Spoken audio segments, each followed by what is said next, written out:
కృష్ణా జిల్లా పెన్మలూరు ఎమ్మెల్యే బోడ ప్రసాద్ ఆవేదన వ్యక్తం చేశారు. గత వైసీపీ ప్రభుత్వంలో అధికార మదంతో నాయకులు మరియు కార్యకర్తలు సైకోల వలె ప్రవర్తించారని, గత ఎన్నికల్లో వైసీపీని 11 సీట్లకే పరిమితం చేసినా వైసీపీ పార్టీలో మార్పు రాలేదని తెలిపారు. కూటమి ప్రభుత్వం అధికారం చేపట్టిన తర్వాత కూడా వైసీపీ సైకోలు ఇంట్లో మహిళలను సైతం దూషిస్తున్నారని, ఎమ్మెల్యే అయిన తనపైనే వ్యక్తిగత దాడులకు దిగుతుంటే సాధారణ ప్రజల పరిస్థితి ఏంటని ఆందోళన వ్యక్తం చేశారు. కూటమి నాయకులు మరియు కార్యకర్తలు కలిసికట్టుగా పనిచేసి వైసీపీ లాంటి ఉన్మాద పార్టీని రాష్ట్రం నుండి తరిమికొట్టాలని పిలుపునిచ్చారు. అందరికీ నమస్కారం. ఈరోజు కూటమి ప్రభుత్వం పెనమలూరు నియోజకవర్గంలో 2 సంవత్సరాలు విజయవంతంగా పూర్తి చేసుకుని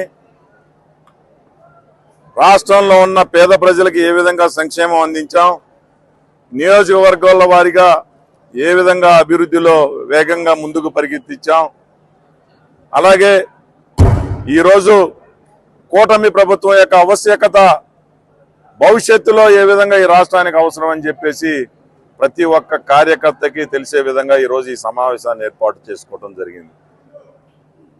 అధికార మదంతో సైకోల్లాగా ముఖ్యమంత్రి దగ్గర నుంచి కార్యకర్తలందరూ కూడా అధికారంలో ఉన్నప్పుడు అధికార మదంతో ఒక ఉన్మాదంతో మరి కార్యకర్తలపైన దాడులు చేశారు, పార్టీ కార్యాలయాలు తగలబెట్టారు, సాక్షాత్ ముఖ్యమంత్రి గారి ఇంటిపైన కూడా దాడులు చేసే పరిస్థితి ఆ రోజు అందరం కూడా చూసాం.